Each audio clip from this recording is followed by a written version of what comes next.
further ado, let's hear it. Welcome Jodi Benson to the stage.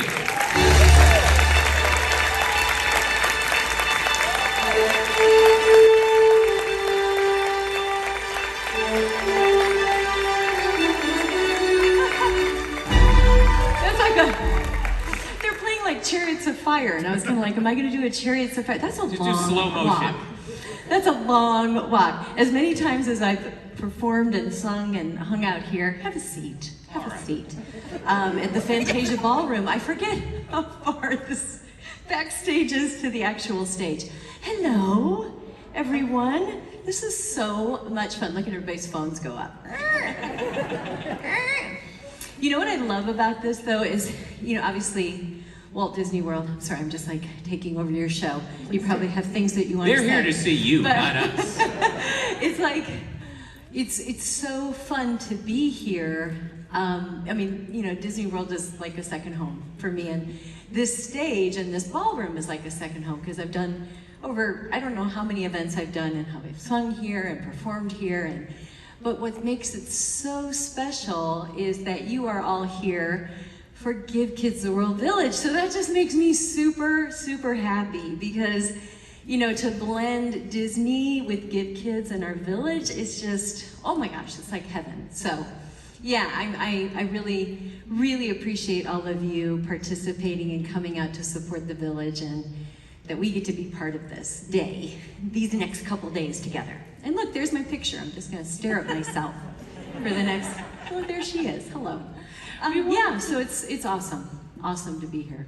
We want to start today by asking you about your connection to Give Kids the World. You've been there. Yes, so I found out about the village really through my friend Omar, who is on staff now. So Omar and I had worked together doing some different types of convention works and things with autographs and meet and greets, which I absolutely love. And then, so that was probably, I don't know, maybe 5+ years ago. And then when he jumped on staff with Give Kids World Village, he called and he's like, hey, how about we kind of blend our two worlds together? And I was like, this is perfect. This is perfect for me. So I was able to do a fundraising event a few years ago, pre-COVID. And then during COVID, I was able to be there to kind of kick off Night of a Million Lights. And that was so much fun to walk through the village. And thanks to all of you who strung those lights, because that was just absolutely incredible.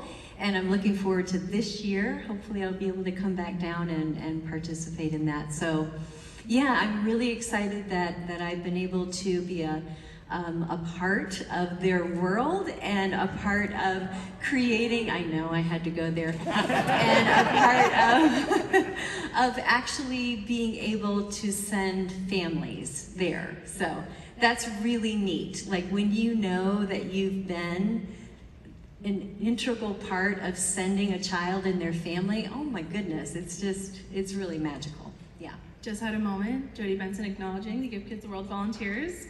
Yay, everyone, because they are such a huge part of it, so that's awesome.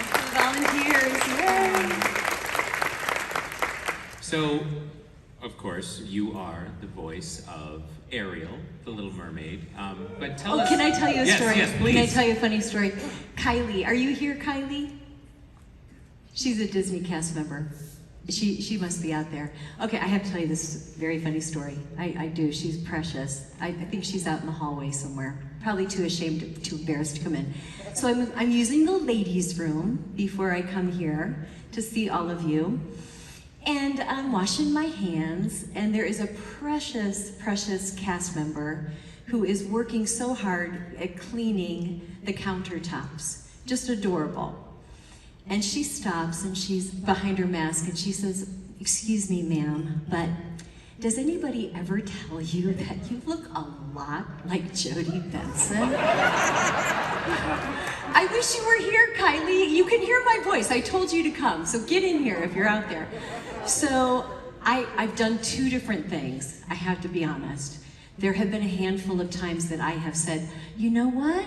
I can't believe that. Yes, people tell me that all the time. This is so weird. And then I walk away. That's horrible, isn't it? Horrible. Horrible, horrible, bad me, such a bad thing to do. So I'm looking at her and I'm washing my hands and I'm like, well, you know what, Kylie? I am. And I think she was about to faint or throw up. I couldn't really tell if she was gonna throw up or faint. So I like reached over to her and she's like hyperventilating. Oh my God. And I'm like, just breathe because you're about to pass out. So I grabbed her and I'm like, we're getting a picture. We're not taking a picture in the bathroom toilet. We're not doing that. That's gonna go viral and you and I are never gonna be able to like walk outside of this toilet again. So we ran outside the bathroom. We took our masks off and we just took a selfie out here together. And then I got to share with her, she's a Disney cast member. She's a college program. She just graduated from college, Webster University, and in St. Louis, go Webster. But I told her, I said, you know what, sweetheart, at my age of 13 and 14, my first job was, I was a janitor. I was a janitor at a construction office that my stepdad ran. So I said, you can imagine cleaning the toilet of construction workers. Sorry, don't mean to offend anybody. But that was my job. And her eyes just got, and I said, what's your dream? She said, I'm actually an animator. I said, are you good? And she's like, well, no. I said, I need you to be honest with me. Are you good? She goes, yeah, I'm really good. I said, sweetheart, hold on to that dream. It made me like cry because I was like talking to this girl who is cleaning the restrooms here and we just had the best time together. So Kylie, wherever you are, I just send you my love. She's out there, she's working. Anyways, I just had to tell you that story. Let's hear a little applause for Kylie. I mean, but I mean like, just to have that opportunity to say to her like, I used to clean toilets. I'm doing what you're doing right now. And you need to hold on to your dream. And if you're good and you have talent and you have wonderful things, God has an amazing journey for you. And it's not by chance that we met in the bathroom today. So it was really fun. I just had to share that with you. I think that's a perfect lead into my first question was going to be, tell me about your life before Ariel. What was your life? When I cleaned toilets back when I was 13 and 14. Life before Ariel, that's really hard to even imagine, isn't it? I'm so old and it's been so long. And I just, oh my goodness. Growing up as a kid in Rockford, Illinois, I had never seen a Broadway show. I wanted to be a Broadway actress when I was 8 years old. I don't know why, because I'd never even seen a show. I didn't even know what it was, but that's what I wanted to do. And just started singing and around the house. Didn't really have any lessons or training or anything like that, really until I got to college. But I got to do a few shows in high school, which was a really fun experience. We didn't have a choir or anything like that. I wish we did. But then it was really the key happened to unlock my heart when I was in college. And I only went for like a year and a half before I started working professionally and met my husband. Where's my husband? Where is my husband? Oh, you're in the back row? Really? Really in the last row? Hi. Everybody say hi, Ray. Hi. Wait, like you didn't want to be sitting any closer to me, or? We could bring another chair. What?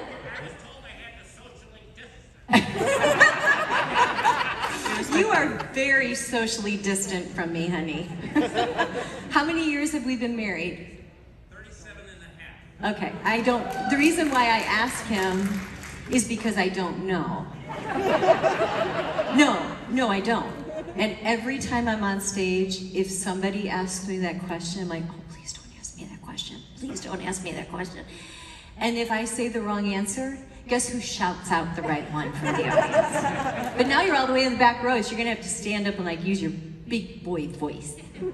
37 and a half, yes, the man of my dreams. He's my prince. Beautiful. He's amazing, yeah. So let me just tell you, I'm just like talking. I'm talking so much right now, I'm sorry. Let me tell you, he's a walking miracle.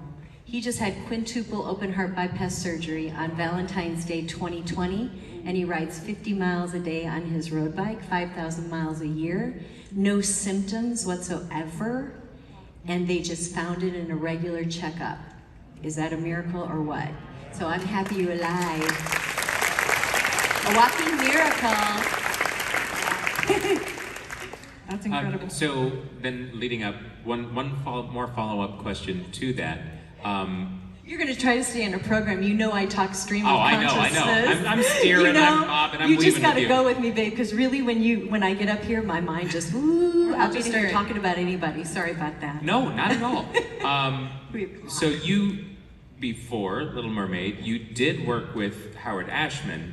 Yes. And there's a song that Yes. Disney fans will love that you sang in that show. Yes. Can you tell us about that a little bit? Yeah, Howard Ashman, an absolute brilliant genius, and I'm so blessed that I got to do not one, but 2 projects with him. So he was my director for Smile, which was an ill-fated Broadway musical. One person saw it, yay. Howard Ashman and Marvin Hamlish, and they wrote for my character the song Disneyland. A beautiful song, which I've sung here in this ballroom before. Beautiful song, an I Want song from this character of Doria. She wanted to live at Disneyland, and it's such a beautiful song. And on opening night of our Broadway show, I got up on stage at Studio 54, which is where our opening night party was back in the day. You know, this is 86, November 86. And they brought me up on stage, close your eyes, I opened my eyes, and there was Mickey Mouse. So Mickey Mouse came and gave me the keys to the kingdom. So I am an honorary citizen, I'm an honorary live-in citizen of Disneyland. Isn't that crazy? And then the show closed, and Howard felt so bad that we all lost our jobs that he allowed a few of us to audition for The Little Mermaid.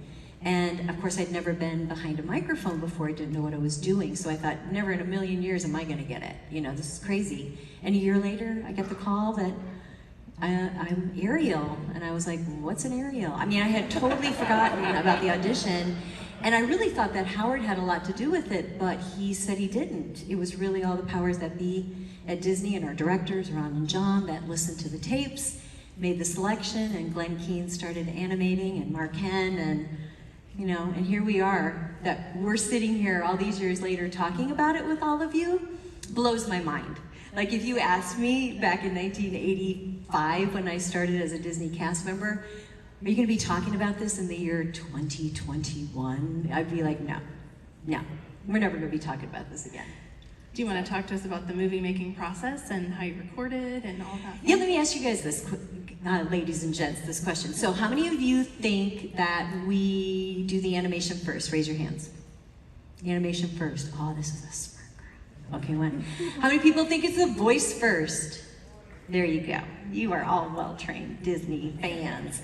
Yes, it's the voice first. So went into the recording studio about 2.5 weeks over the course of 2.5 years. So I probably had 15, 16 days in the studio over the course of 2.5 years. So remember, Mermaid is super special because we are the last hand-painted, hand-drawn, full-length animation feature film for the studio, right? So when you think about all those bubbles, those are hand-drawn by amazing artists, and it makes our film really, really special, you know, that we get to kind of hold on to that legacy. So yeah, it's been an incredible journey. I had a question that I asked another princess here earlier, and I was wondering at the time, there was like a whole girl power movement, and did you realize like the strong character of Ariel and how that would play into that at the time for young girls? Yeah, because our last Disney princess before my character is Aurora. No, yes, Sleeping Beauty, Sleeping Beauty. And so you can see the jump from Aurora to Ariel. And it was a big jump, and it was really risky at the time too. And I had no idea what was riding on our film, but obviously the fate of the Disney feature animation department was riding on this film. You know, at that point we had moved off the lot over into Flower Street, into the trailer systems over there, and things were really rocky, you know, we just really didn't know what was going to happen.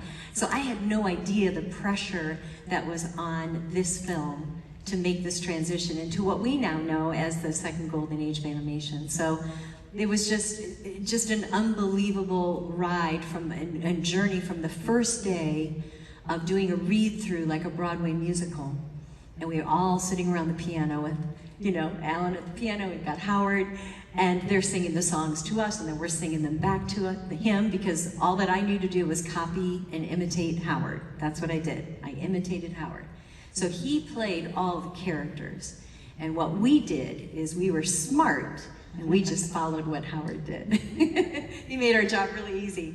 But as a genius, like he was, Ron and John, my directors, were so gracious and so kind, and stepped away from their pride or ego, which neither of them had at all. I mean, they're genuine men, just so kind. They stepped aside and let Howard stand in the studio right next to me. And he was silent. You couldn't hear him. But every single line, every lyric of everything in The Little Mermaid, Howard's standing next to me.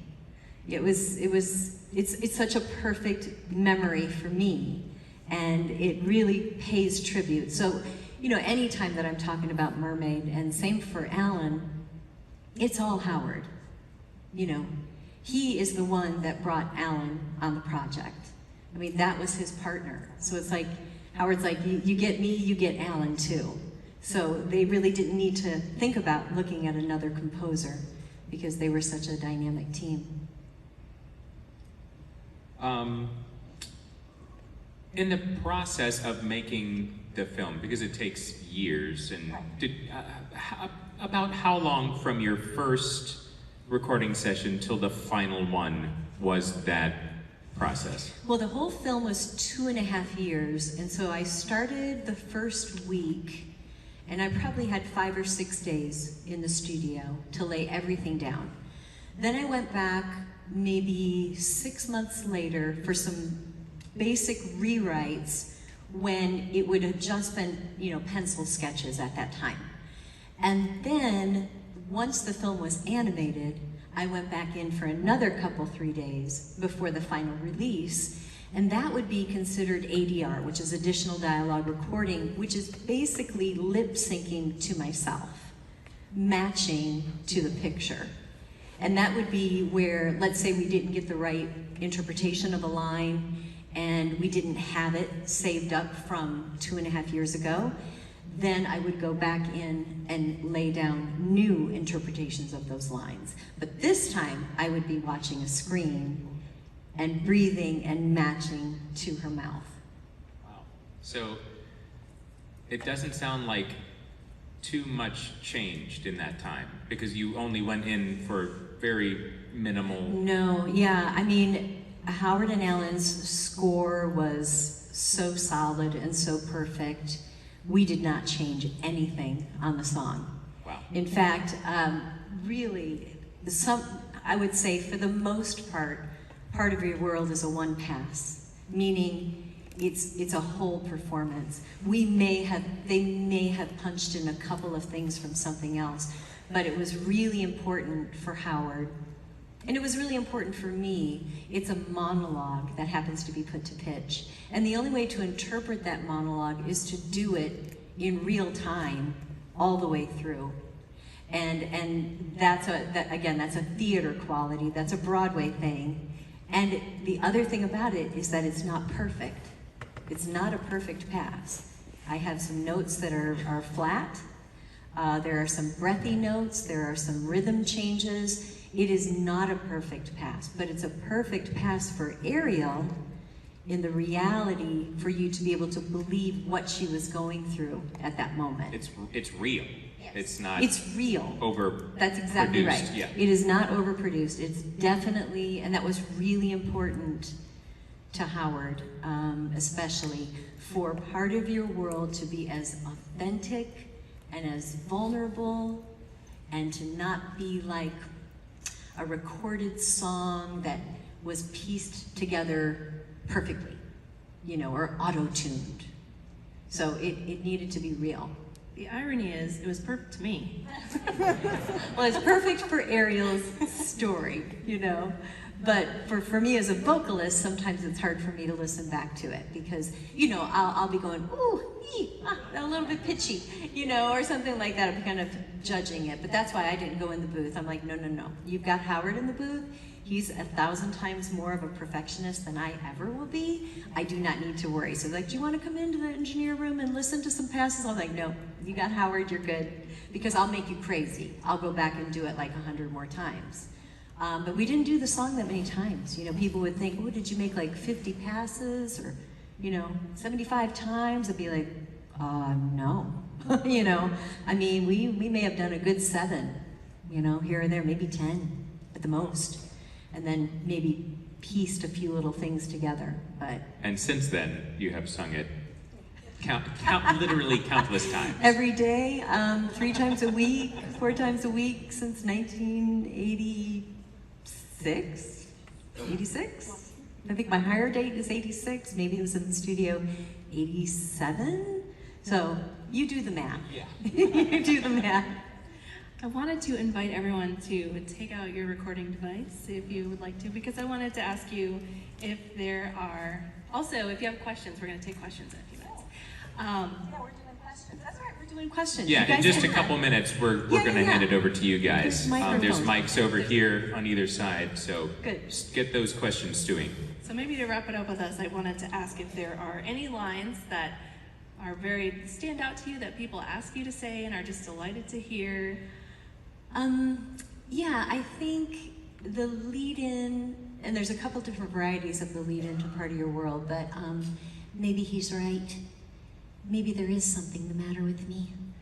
I just don't see how a world that makes such wonderful things could be bad. So that's always, I think that's such a beautiful culmination of what Ariel's going through at that moment in time. And the other line, did I make you cry? Did somebody, oh, I'm sorry. I could hear some, didn't mean to make you sob.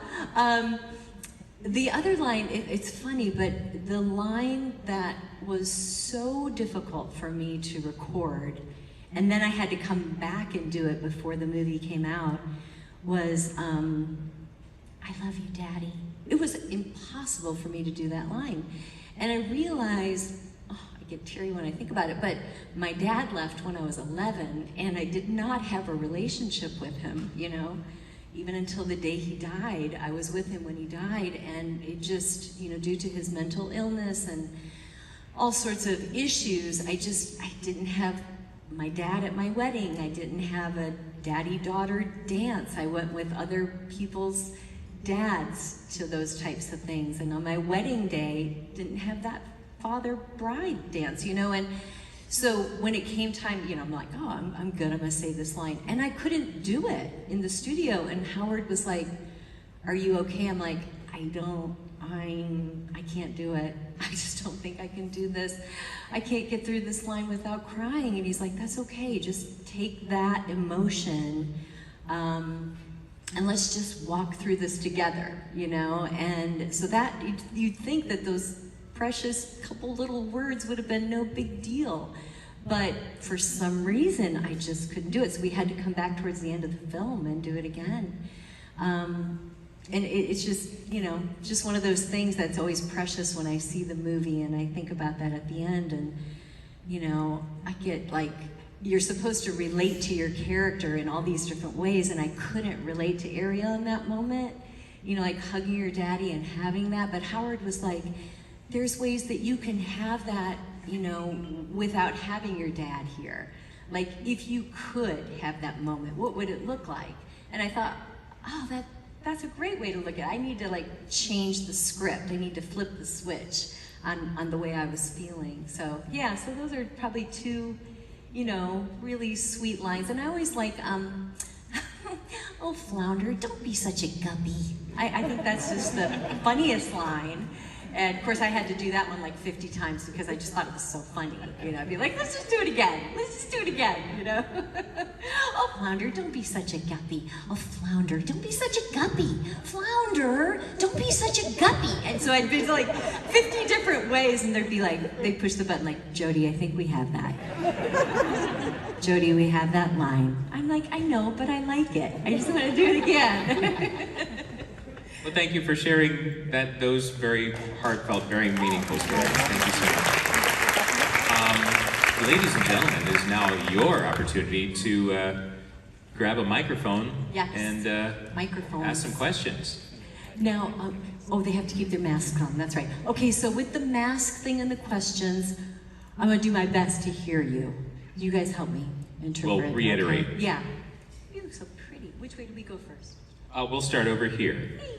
Hi, Jodi. My name is Michelle. It is an absolute honor to meet you. I just want to tell you that I love you, and I'm going to try not to cry while I ask you this question. It's actually a two-part question. Your experiences in Broadway, and I was wondering, what is your dream Broadway role that you would have, any role you could be in the whole world? That's so sweet. I think my dream experience was Crazy for You, to be able to create a role, to sing the Gershwin music, to have our company win the Tony Award, you know, for Best Musical, to be nominated as an actress was a dream come true. And I just loved going to work every single day. I loved walking down Schubert Alley. I'd look up at the marquee and I would literally just thank God, like, what a dream for an 8-year-old kid to be in a Broadway show and see your name up on a marquee. It was such a surreal dream that honestly, I never took advantage. I mean, I never took it for granted that I had the opportunity to walk through the stage door and for 2.5 hours, no matter what the audience was feeling that night, they had a chance to escape and just have fun and enjoy life. And no matter what kind of pain or suffering they were going through, and that brought me so much joy. So, and as far as a dream role, it's interesting. You know, 8 shows a week is a real grind. It's like doing a marathon. And I know that hard work, and that would be, but if I could do like a week of shows, maybe not like 4 years of a show, but I'm way too old now to do, but who wouldn't want to play Elphaba in Wicked? I mean, you know, come on, what a great part. And you don't have to worry about like really what you look like, because you just get painted green, spray painted green every day. I'd be like, yes, that would be the life. And what a great score. Oh my gosh, yeah. So that would be super fun, but yeah, that'll be the geriatric version of Wicked, so stay tuned. I did have a part 2. What, if you could be any other Disney character, who would you be? Oh. I've been asked princess, but I haven't been asked character. Oh, that's a hard one, because there's like a million and one. I'm gonna say Minnie Mouse. I'm gonna say Minnie Mouse. I don't know if I can make her voice happen, but she sure is cute, and she's got an amazing wardrobe, so. Thank you. Thank you. Hi, Miss Benson. My name is Shane. First off, I just got to say it's wonderful that you believe in God, because I do too. And I know I'm not alone in this when I say I know we all need Him now more than ever in these difficult times. It's so funny. I saw Linda Larkin, and she also said that if she could be any character, she'd be Minnie Mouse. Oh, really? Yeah. Oh my gosh, that's so funny. We both said that. I'll have to talk to her about that later. Yeah. My 2 questions are, number 1, obviously you love working for Disney. It's, you know, the dream job. Yes. What is the hardest part about working for Disney, as good as it is? And also, who's your favorite Disney character besides yourself? Okay. It's never been hard for me working with Disney. All of my relationships with my coworkers and my bosses have always been wonderful. I can't think in the last 30 plus years of one experience with Disney that has been anything but magical. And I'm not saying that because I'm in the Fantasia Ballroom on property. I'm saying that because honestly, that is the case. I have been incredibly, incredibly blessed. And then I have to pick a character. Is that what I have to pick? Yeah, any character besides Ariel, even though she's my favorite princess and my third favorite character. Yeah, well, I really love, I love the characters of Anna and Elsa. I love the story of Frozen. I love the relationship between them as sisters, and I love the score, and I love the voice actresses that portray both of those characters. I think they did a beautiful job. Agreed. Thank you. Thank Thanks you. so much. Yes. Yeah. Hi, my name is Robin. We met earlier and I'm gonna freak out again. Sorry. So I was wondering, is there like a special moment to you from like the TV series or Return to the Sea or Ariel's beginning that really sticks out to you? I enjoyed, I think when it came to doing Return to the Sea, I believe I was pregnant with our daughter, if I'm not mistaken, but I didn't know I was having a girl. And in the recording studio, singing while I was working and having her jumping all around, I think at that time, this is such a great memory, you know, for me. And then your second question was? Oh, I didn't have one. Oh no, okay. My sister's name is Melody. Oh, and I am fun. so jealous Oh. when I was a little kid. I would steal all her stuff. Oh, okay. I didn't have a second That's question. very funny. Yeah, so that's a really fond memory from Return to the Sea. And then I think we were talking about it backstage just a little bit ago. The Disney Legends Award Day is a really magical day for me in my memory. And it wasn't, thank you, and it wasn't about me getting the award. It was about me having the opportunity to say thank you to all the people that I worked with for all these years. And it was so overwhelming. Again, it wasn't about the award. It was about, you have 2 minutes to say thank you. And I was like, oh my gosh, this is what I've been waiting for, this opportunity to list the people upon people, because obviously as a team, it takes an entire village to make something like The Little Mermaid happen. So I got to be a little small part of that. Thank you for your question. Thank I appreciate you. it. Hi, my name is Annika. I'm also a college program student, and I'm actually a singer as well. The first song that I ever sung in public was Part of Your World. So I just want to know if you have any advice for growth, like especially as a college student. Right. You know, I think it's important. I know it sounds kind of cheesy, and I don't mean it to sound cheesy, but you know, you really do have to have dreams. You do have to have a hope for the future. And as a person of faith, if I don't have hope, I feel lost, you know? So it's needing to have something to look forward to. So as a vocalist, and you have a dream, and you start setting some dreamy type of goals for yourself, and you figure out, how do I take the very next step to get there, you know, to make this a reality? But I think it's so important, especially now more than ever, we have to have hope. We have to. We got to hold on, and we've got to think about how we can press on and move forward. So I wish you all the best in your career. Thank you. All right, sweetie. Hi there, my name's Liz. I was wondering if you could just talk about working on the film Enchanted, especially having your little scene with all your Easter eggs and what that was like. Well, it's kind of an embarrassing story. I didn't know who I was going to be in the scene with. So I didn't know the television show Grey's Anatomy. So I thought I was working with Patrick Stewart. So we were living in Georgia at the time. It was our daughter's birthday. I had to like fly up and do these things and get back to her birthday party because I had never missed a child's birthday. And it was very stressful to get back on the plane. So I'm like, I've got to do these scenes, I got to knock this out, I don't know what I'm doing. And I kept not looking where the camera was because I don't know about TV and film. And the director, Kevin Lima, was so kind. And he's the one, he was an animator on Mermaid, the director. So we were friends. And so this was like his little inside Easter egg joke type of thing. So he's like, I'm like, I'm ruining this and I've got to get on a plane. He's like, Jodi, where the red light is flashing, that's the camera. So stop putting your hand in front of your face because we got to do it over and over again. And so I'm talking to this guy and this guy walks down towards me. I'm like, he's got hair. That is not Patrick Stewart. And then I was like, maybe it's Patrick Duffy. Oh, I like him, Patrick Duffy from Dallas. Okay, maybe it's No, this guy's way shorter than Patrick Duffy. So in walks Patrick, and I don't even, Dempsey, see? It's like so bad, so bad. So I don't know who he is.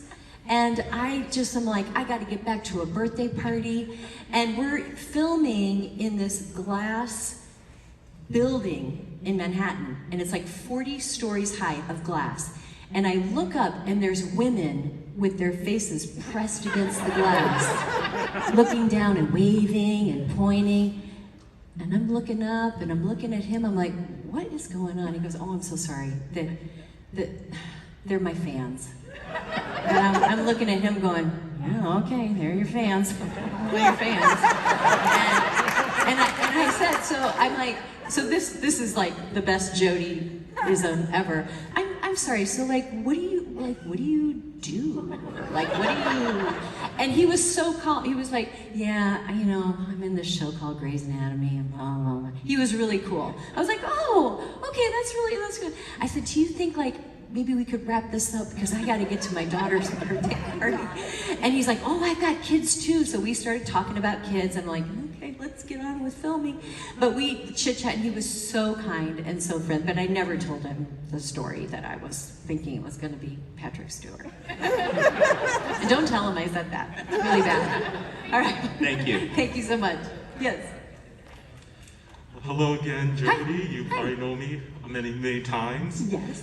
And I had actually had vowed to ask you this question, and I asked your friend Linda the same question. Okay. And her last Q&A is, how did you feel when you reprised your role as Ariel for the Kingdom Hearts franchise? Yes. Because that was like because I grew up playing that game, and I just Yeah. found it so amazing how in the world do they like just, it's so precise and just so perfect. Yeah. And how much recording. Yes, Kingdom Hearts was an incredible project to work on. Amazing directors, amazing in the studio.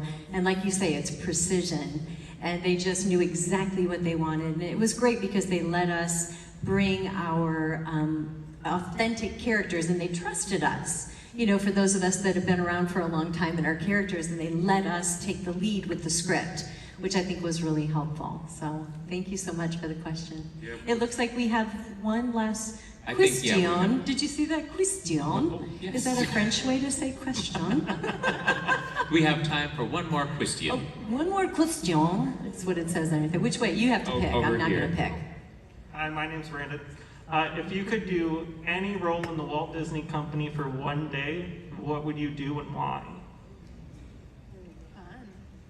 In all of The whole company. These are such hard questions. I am not prepared for these hard questions. I was What- going to ask about the becoming a Disney legend, but you already answered Yes, that. that was such a magical day. One job for one day. I think I would like to be the frontline operator at Everest Expedition. And I want to be the one that says, you know, pull your things down and then go down the line and, you know, pull on your thing, pull on your thing, pull on. And then I want to be like, then, and have a great ride. And then I want to be one that pushes the button like that. All right, here's what we're gonna make this happen. We're gonna like internet, do your thing. Let's make this a show on Disney Plus, where like Disney legends, like pick a job at the Walt Disney Company, and Great idea. I love that idea. That's a great idea. But that's my favorite ride, so I can do it. I think my record's 14 times in a row. Yeah, 14 times. Haven't done that in a long time though, but it was 14 times. And now we've done it in snow. I've done it in a huge rainstorm where it's pelting on your face and it hurts so much, it's so fun. And then when it's 100 degrees out, and then the sun's baking on your face. which is and most then of the time. Yeah, and then I've done it at night, which is also awesome. Yes. All right, well, thank you so much for your questions. We have time for a treat for you. Well, Nicole and I will gonna get a good vacate seat the for this. stage. Yes. Oh, bye. Thank you. Everybody say thank you. Would it be so bad if I sit while I'm singing? Is that going to be so bad? You know why? Because I think like if I stand up on this stage, it's funny. If I stand up on this stage in this ballroom, I feel like I'm doing a show. And I don't want to feel like I'm doing a show with all of you. And the thing that I love about getting to sing this song in these types of environment is that it's like, it's really personal and it's private. And it's like, sorry, I'm having such trauma with my sleeves today. Hold on. Crazy. Driving me crazy. That I just feel like I don't want to perform for you right now. We're here to raise money for Give Kids the World Village. We're here to support one another, encourage one another, love one another, serve one another, and for some reason, it just feels wrong to stand up and start performing for all of you. It just feels strange. And being at home here at Walt Disney World, I don't know, I just want to make this something private. I want you to remember the first time that you saw the movie. I want you to kind of go back in time and remember where you were, remember who you were with, maybe remember what you were wearing, how you were feeling. Is this gonna be bad that I sit down that you can't see me? Are you sure? The back rows are getting mad. Honey, can you not see me back there if I sit down? Are you sure? Okay, good. So, I'm gonna share the song with you, but I do want you to take the moment to just take a breath and remember. I want you to remember what that moment was like the first time you heard the song. And my job is to make sure that it sounds exactly to the best of my ability, like the day I was in the studio, so that you can have that memory, that you can have that moment. That's just really important. So thanks for letting me share that with you. Here we go, my amazing sound people.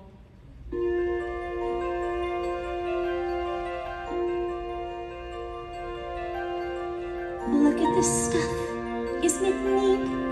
Wouldn't you think my collection's complete? Wouldn't you think of the girl who has everything? Look at this trove, treasures untold. How many wonders can one cavern hold? Looking around here you think, sure, she's got everything. I've got gadgets and gizmos aplenty. I've got who's-its and what's-its galore. You want thingamabobs? I got 20. But who cares? No big deal. I want more.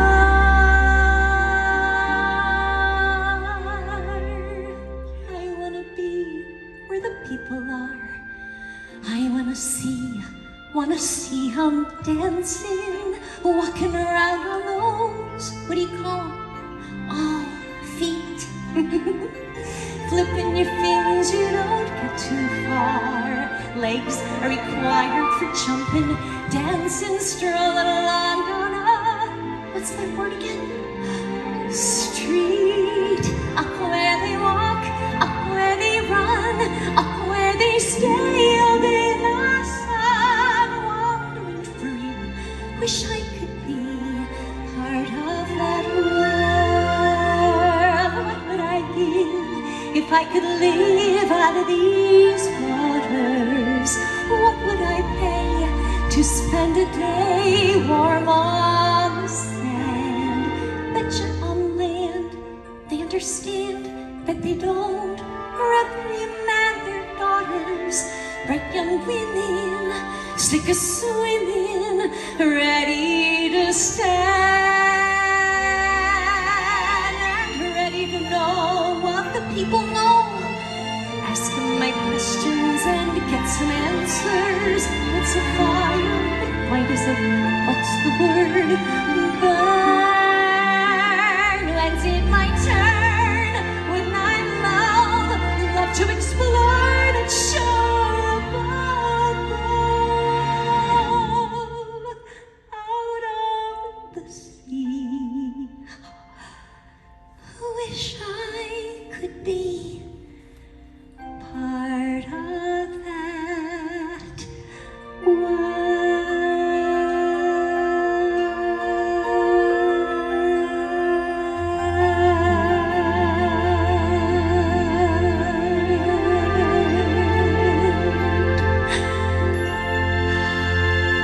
Thanks so much for having me today. I appreciate it. Thank you. Wonderful to get to be with all of you.